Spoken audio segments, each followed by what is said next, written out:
Okay, well, I realized that my video doesn't match my mouth.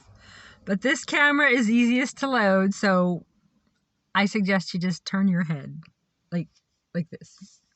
Okay, so this video is about Mount Shasta.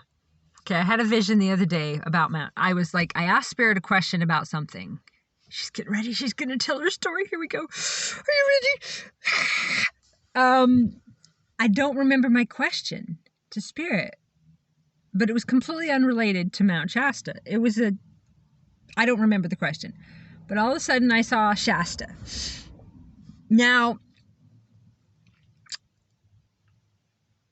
I don't know everybody who'll ever watch this ever in infinity, but oh God, really, was that necessary? Okay, scratch that, retake. When you see Shasta in all the pictures, it's always snow-capped. It's always like a valley floor, like it just kind of rises up, and there's always this ring around the top, right? And it's not weird, but it seems like it's unnatural, right? So I've always thought it was a portal. Now, in my early 20s, I met this man who taught me about Keys of Enoch, Barbara Marciniak and the Pleiadians, probably Barbara Hand Clow, and he, at that time, had also given me information on Mount Shasta. This, like I said, this is like 30 years ago. And that under the mountain, there was, either it goes to inner earth, or there's a city, there's people, there's beings. So I've always known that Mount Shasta was like a beacon for an inner city. And since then, over decades, I've studied about Agartha, inner earth, and even examined that we may be there because, we're thousands of light years. We're allegedly now on the Orion arm and we were on the Sagittarius arm. And then now that the sun is yellow, now that the sun is white and not yellow, we're at a completely different place in the universe, right? I digress because I got so many different topics that want to come together in the same video. They're like, me, talk about me. All right, so in answer to this question, Spirit just showed me Shasta, and I'm like, I still don't get the vision necessarily, but I remember, so there's this information about these folks in the early 1800s or whatever. They're traveling down the Rio Grande, and there's this certain spot which supposedly is still closed off to the public. And there was these caves and these giant, I was going to say sculptures, but skeletons of large people. And they didn't want regular people to see that and get scared. Okay, it was also like a portal, all right? Also other stories of Hopi stories of where they would just be guided. They'd have like a Hopi guide and they'd go up like on this donkey. I don't remember where this story, but I remember had a donkey. Okay, Crystal, there was a donkey. I remember the donkey. Okay, and then they get up to a certain point and there's a red rock, and then the Hopi guide puts his hand on the rock, right? And then a door opens or some sort of a portal. And this is like a history type thing, something someone actually experienced versus, a sci-fi movie, which to me, they're all the same. Because a sci-fi movies, usher in reality. Whatever reality. Anyway, so I was like, okay, well, the hand must be coded, the fingerprint, the whatever of the Hopi of, reading the DNA and it opens up and they went in and the guy saw inner earth. If you've also studied Admiral Byrd's stuff and his accounts of Antarctica and seeing different ships and stuff go into, into Mother Earth, and he describes like you flew into some certain spot, an accident or whatever. And, there's big valleys and sky and it, but it's actually in a hole in Mother Earth. And then underwater, there's a whole bunch of portals for these things too. So, I found it interesting in asking this question and then Spirit showing me the mountain. It's clearly it's Shasta because Shasta is very distinct. I've never been to Shasta. I've been close enough. So I've driven by on the freeway, so I've seen it up front close, but I didn't go into the town or anything. And I don't know why I'm thinking of this with this, but I've been to Mauna Kea. which is on the big island of Hawaii, and it's 14,000 feet. And when you go up there, there's no trees, it's too high elevation for anything to grow. It feels like Mars, like the pictures of Mars, which it probably is. That's funny. And so the vision, it was like, so this is Shasta. And I'm like, okay, I just kind of knew where I was. And then I just saw myself kind of walking around the mountain. And then Spirit said, I'm like, well, so still under the impression of that there's some sort of a secret door or somewhere that someone needs to put their hand on, or some certain ancestry to get into inner earth, or maybe to somehow climb the top of the mountain and go up through a portal into another realm, which, we move timelines and realms all the time. I'm moving them often now, visibly often. And everything is just so pretty right now, just so surreal and beautiful. So, what's a vision you call audio vision? That's audio vision, clairaudient or whatever. So I got this clairaudient message that when my frequency is right, the door will open. And this tied into a lot of other visions that I'd had over the years, but it's like you can circle around the mountain for 100 years, right? And then one day, your frequency will be changed and you will see a door, you will see a cave that you didn't see before, and you'll go in. I want to talk about my cave thing I've been doing. I had visions decades ago of under this waterfall and into this crystal cave. Kind of just a reminder to me, to myself, to you in video. I want to visit about that sometime. And so it kind of goes along with the first few Cryon books talking about you can walk the same path 100 times, 1,000 times, and not see something. And then you'll walk it like one day, and then this artifact will emerge, like there'll be something. And then I thought, well, this is kind of weird because years later, or that it's just shown when you're ready to see it.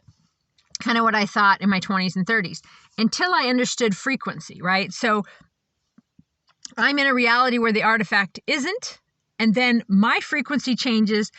I move to a reality where I can see the artifact, which is like also the 100-year-old farmhouse or whatever. So you're the radio receiver, right? You're projecting reality, and whatever frequency that you are at, I just was reminded of my mouth not matching it's matching to me right now, isn't it? Anyway. Okay. Walk the same path every day, 20 years, and then all of a sudden you have epiphanies, you have changes, your frequency changes, you remove trauma, you remove programs, you change, you really change your frequency, and you tune in to a different version of reality, where that now 100-year farmhouse or 100-year, 1,000-year artifact was in that reality. So you shifted. So now I understand that more through the last decades of study and frequency learning and big time frequency stuff since the Mandela effect. So this vision, in answer to my question, was pretty clear that regardless of even remembering the question, that none of it matters. Okay. When your frequency's right, the door will open. Okay. So the mountain will call to me when my frequency's right. And the mountain can be a metaphor for anything. It happens to be Mount Shasta because Mount Shasta is very powerful, probably even a ship itself, right? And we see Shasta, but different people see different things. But it is a metaphor and a guidance for every single thing in life. When you're standing there pulling at a locked door, and then the door next to it might be open, right? It's going with the flow. It's following the path of least resistance. It's trusting that when your frequency is right, you'll see what you're supposed to see. Not necessarily right. It's not right or wrong. When your frequency is this, you'll see this. Your frequency is this, you see this. And it's back to that stuff that I always talk about knowing self, loving self, honoring self. Okay. I go into pain, triggers, past events, past people, and I just look at it in my body, and I just sit there, burning pain, whatever it is, grief, and I don't put a story to it. Best you can. Just look at it in your body and just feel it and just let it dissolve. Sometimes it takes a day, sometimes it takes 5 years. Okay, so but each level that you can change, you can sit in all these emotions and change them. Each time you speak your truth, each time you actually find out who you really are and honor that and honor and love you above anyone else's version of you, you shift your frequency. And as you shift your frequency, other things become visible to you. And it's kind of like climbing the mountain, right? So at each step of the mountain, you have a vantage point where you see something different. You know, at first you're seeing the valley kind of level, then you're looking down. The higher you get up on the mountain, so the higher you get in frequency, or the different you get in frequency, you know, and in oxygen levels and all of that with that kind of stuff. But yeah, I just went on this huge tangent. You know, Boulder, Colorado's a mile high, and it was just, the air was just incredible. But you have a different vantage point. It's like, you know, climbing a tree and looking down. Or like the other day, I did a video of an otter, and it was beneath me. In the water, and I was videoing it, right? What an angle, right? If I'd have been out on that dock, I'd have seen it coming towards me, but I wouldn't have seen that angle. So a shift in frequency is also a shift in perception. It's a shift in angle. It's a shift in camera angle. I don't know if you've seen my videos on memories and camera angles, but that's fascinating. I'm going to do another one on that, of bring up different memories. Bring up memories of people you knew, places you went, meals you had, things in high school, things in different points in your life. Bring up the memory and see how you come into it. I just find this fascinating. The camera angle, sometimes when I come into a memory, there's no way that memory came from my eyes. Because like I'll come into the memory and I'll see like me talking to somebody. Oh, cool. Or I'll see a different side of someone's face that I couldn't have seen from the angle that I was at. So I know that like I have thousands of cameras around me in my biofield. Like I'm getting all different angles. Plus I have my higher self and me in other dimensions. But my higher self is also giving me memories. So practice with this. It's fascinating. You know, memories of your kids, memories of weddings, maybe picnics, different lakes, different places you've been, people you've seen, places you've went. Like right now, I just flashed on staying at my sister's at sometime years and years ago. And I just saw myself sleeping on the couch. Like my back's turned towards the couch and I'm sleeping there. So I see myself at an angle that my regular earth eyes could not have seen in my memory. I find that stunning. I love it. I once watched an episode of Black Mirror. I thought it was going to be the whole series that way, but it wasn't, because there's a lot of weird stuff in that. But a friend of mine had recommended this one episode, and it was about camera angle, like not like that really, but it was about what the eye can see. So in this society, in this episode of this show, they're just going about their regular life, right? But when something happens, so there might be a murder, there might be something they're going to investigate or something they want to look up or whatever, just amongst themselves. Let's try to find that. It's been quite a few years since I watched it, but they'll bring up like the footage, like you can plug it in and you can see everything that you saw, but you maybe didn't see. So one of the examples was, they was at some party and you're talking to somebody and you're like, oh yeah, blah, blah, blah, blah, blah, blah, blah, whatever, flirting, talking, being, whatever. And then later when you look back at your camera angle, you were actually looking around the room. So there's people over here, like these people were having an affair and these people were doing this and maybe somebody stole some of this or that.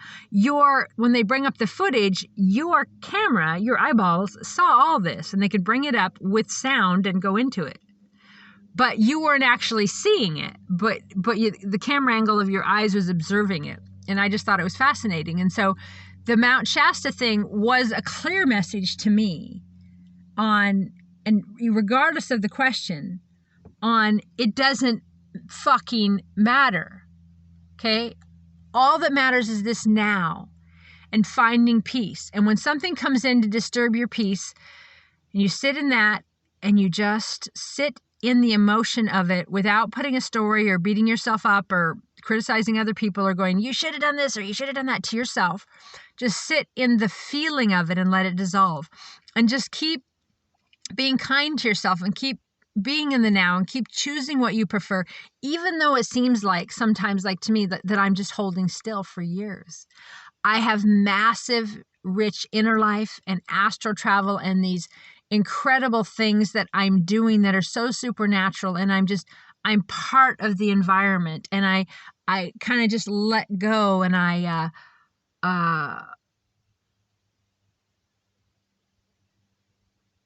just had a thought on something else that I just read earlier. Sorry.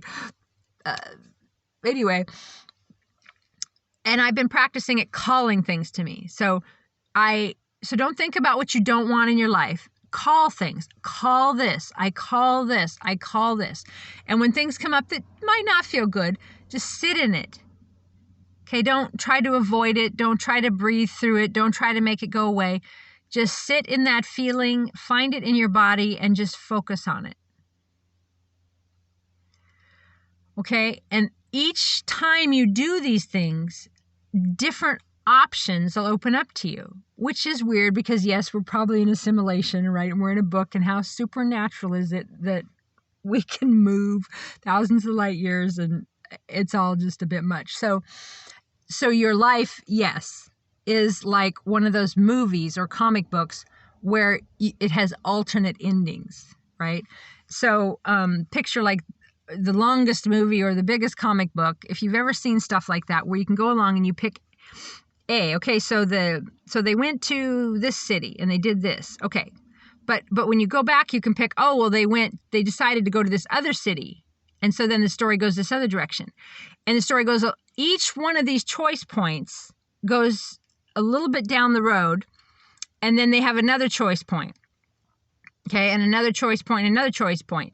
And each one of them branch off. And that's what they do in like those comic books that have alternate endings and movies that have alternate endings. And that's how we are, quantum. So at each juncture, different options open up to you. Now, also when you're calling things to you, don't call things to you in a trigger, because law of attraction, right? So if you're triggered by something and you're feeling sadness and you're feeling grief and you're beating up on yourself and what if I did this and why didn't I do that and why didn't they do this and why didn't they, right? And you're feeling, then you're like, and then you do your I am this, I am that, your affirmations, and you're calling in stuff. You're kind of calling in stuff in a, not really the frequency you want to be calling in stuff. So when you're triggered or you're feeling emotion or you're feeling stressed or even really, really tired, just be in that. Voila. Anyway, so that's the Shasta thing.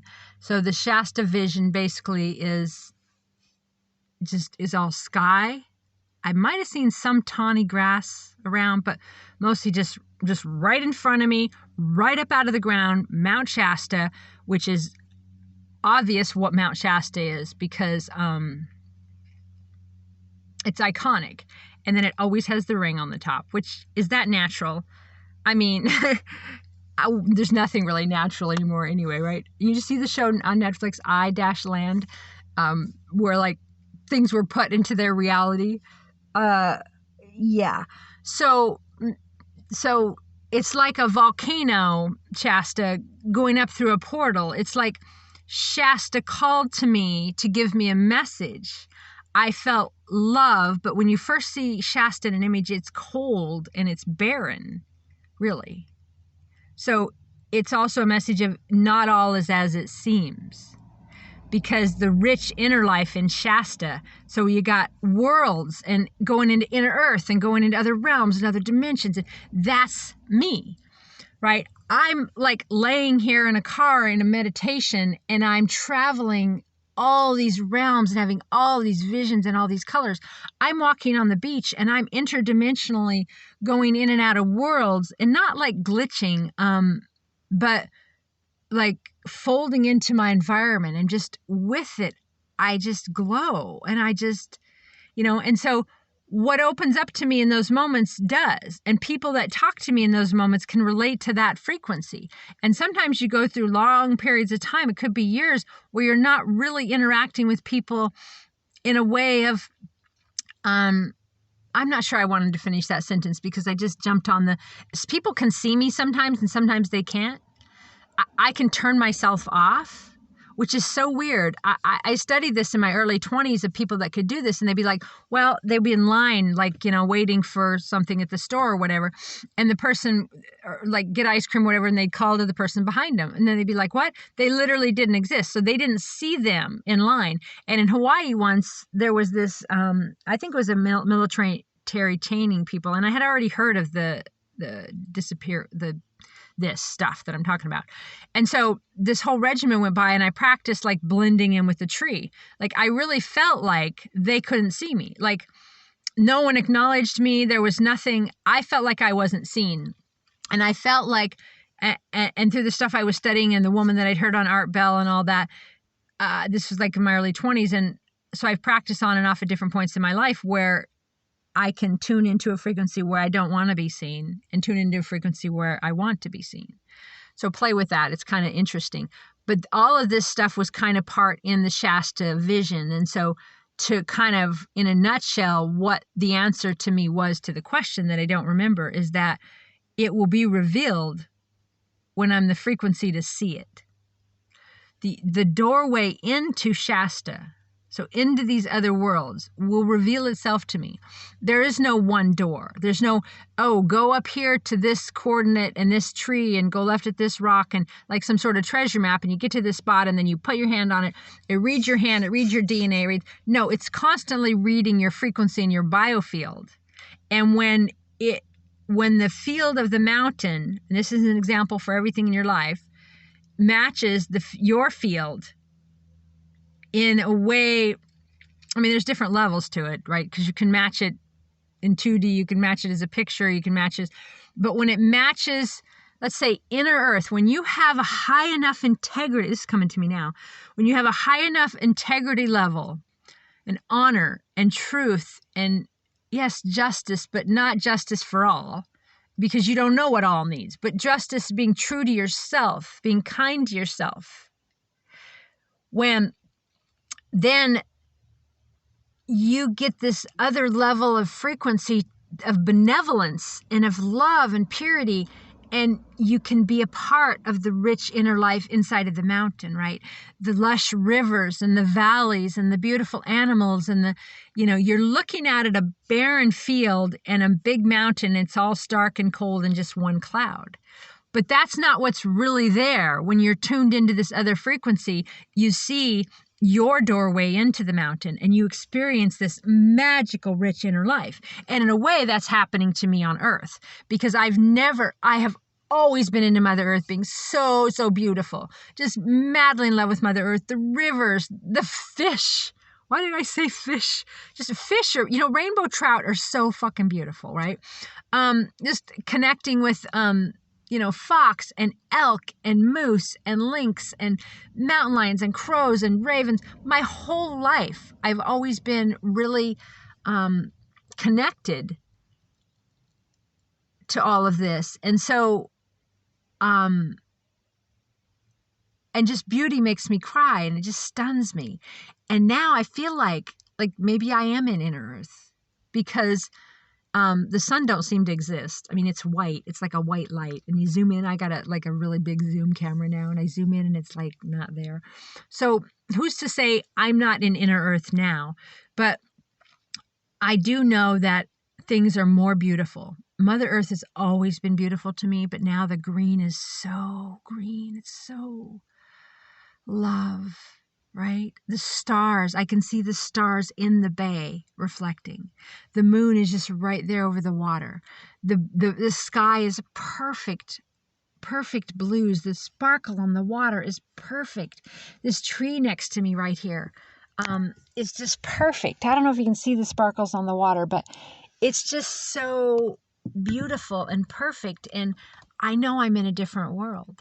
And whether I'm seeing that and perceiving that because of my own energy and all the work that I've done to reach this frequency or whether everybody sees it. But sometimes I look at people and I'm like, well, they're just life, like to survive the day, just to survive the next day. And in that, know that we're here to experience things. We don't need to know what it is. We don't need to put a bunch of labels. We don't need to beat ourselves up about yesterday or what might have been, blah, blah, blah, blah. We need to be in this now moment to find our joy and our bliss in the frequency of this moment. And it doesn't, like me as an example, seems like maybe to other people like I'm not doing anything, right? I'm swamped every day, right? I have books, I have so much stuff that I want to do, and I don't do it. I haven't done any of it this month that I've been away from the church. I have been in meditation. I've been in integration. I've been dry fasting. I've been cleansing emotionally and purifying myself and integrating all that I've experienced over the last year and then the last 5 years and then, of course, the last 50 years. And so I trust myself and I love myself. And so, yeah, Mount Shasta was a metaphor for everything. And I guess we'll just end it there, or I'm just going to keep telling the same story over and over and over and over. All right. I love you. Bye for now.